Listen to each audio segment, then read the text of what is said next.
That was all very well. But what if the other one finds out? I'll be a dead man, prophet or no. Oh well. What was that I heard myself saying recently? Something about obedience being better than sacrifice. But perhaps I should back up a little. We were just a group of people, bonded together by our common history, saved out of slavery in Egypt by our God, Yahweh. God appointed judges to rule over us, to lead us as a people. Joshua was the first and probably the greatest judge. He led us into this land after 40 years in the Sinai desert. I grew up, stories of brave men and women fighting, people who fought for what they believed in. But our people made some disastrous mistakes, and we reaped what we sowed. Oh, by the way, let me introduce myself. My name is Samuel, and I am currently judge, though, to be honest, I tend to think of myself more as a prophet. The trouble began when our people wanted to be like all the other nations round about and have a king. But God was our king, our leader, our shepherd. But no, they wanted a man king.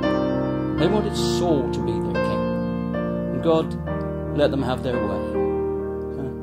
The wrong choice. As I say, we reap what we sow. But Saul, he blew it, big time. And Yahweh told me he had rejected him as king. So now it's all change again, because God has asked me to do something dangerous. I'm not kidding. I really didn't want to do it. But I headed off to Jesse's house with my cow, a sacrifice, and a feast, and a new king.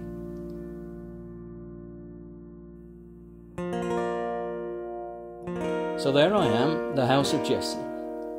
He's an old man. He looks scared to death when I turn up to make a sacrifice to God. Everyone knows who I am, God's prophet. Poor guy. No doubt thinking to himself, what's going on? What's he doing here? He doesn't have a clue what's going on. Mind you, I'm not much further ahead. It was almost comical looking back.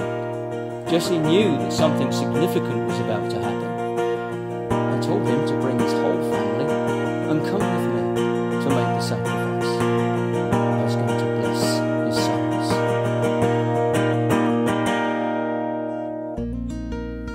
And so Jesse presented his eldest son to me. He looked great. Tall, strong, beautiful face. I thought, surely this is the man. Eliab, I think he was called.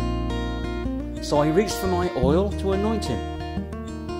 And God interrupted me. I felt uneasy.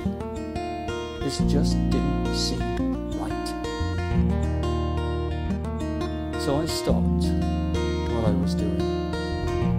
Jesse gave me a bewildered look. Eliab looked confused. And the voice of God, deep within me, his spirit, said to me, don't look at his appearance or the height of his stature. I'm not interested in what he looks like. You all do this day in, day out. I don't, for the Lord looks on the heart. Look on the heart. Okay. So the second brother stepped forward. Again I thought, he looked great. Another strong man, a leader in the making.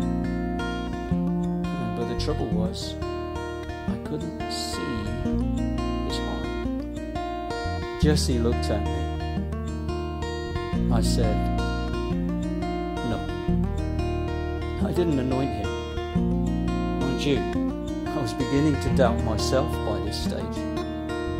third, fourth, fifth, sixth brothers came out, and the same thing happened. I found myself saying no to all of them. I looked at Jesse. Neither of us knew what God was up to. I felt embarrassed. I mean, I was the prophet and the priest. I'm supposed to be the one who knows what God is saying. So the last son came out. Surely God, I thought, surely this is the man. He was thinner than the rest, but still handsome, with striking looks. But all I felt, all I knew, was silence inside me. No, came the answer. Had I missed something? Had I made a mistake? My heart sank. I panicked and called Jesse over. I asked him, "Is that it? No more sons?" And I'll never forget the look on his face when he told me about David, his youngest son.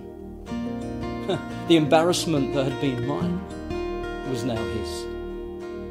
It hadn't entered his head to send for David in the first place. I mean, why would you expect David to have any part to play in this? He was just the youngest son, allocated to looking after the sheep, a custom played out in every family. So Jesse sent for David to come. And the rest of us, we waited in silence, not even looking at one another.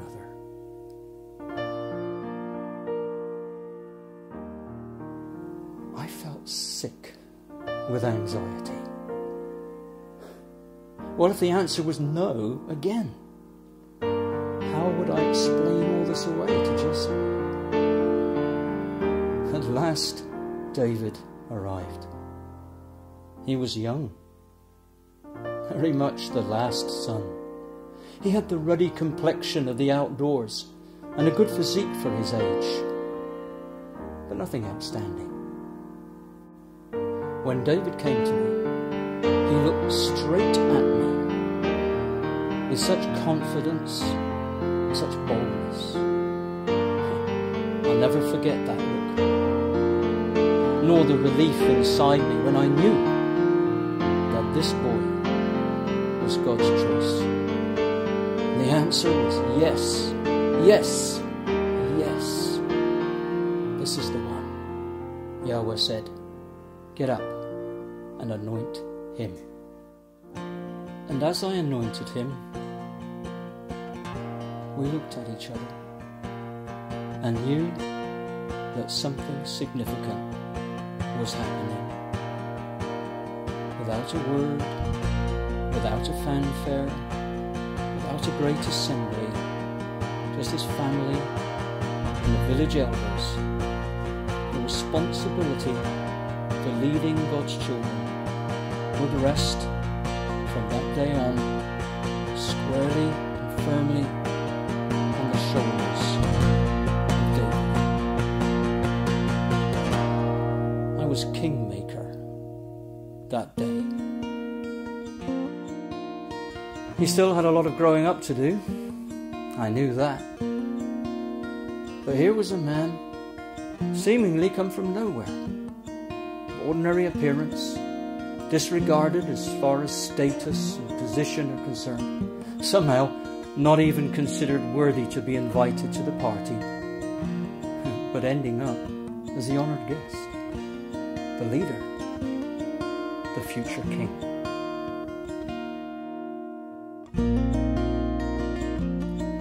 An ordinary man, but chosen by God to do the most extraordinary work. Not because of his skill, or his looks, or his strength, but because of his heart. As simple as that. It was his heart that mattered.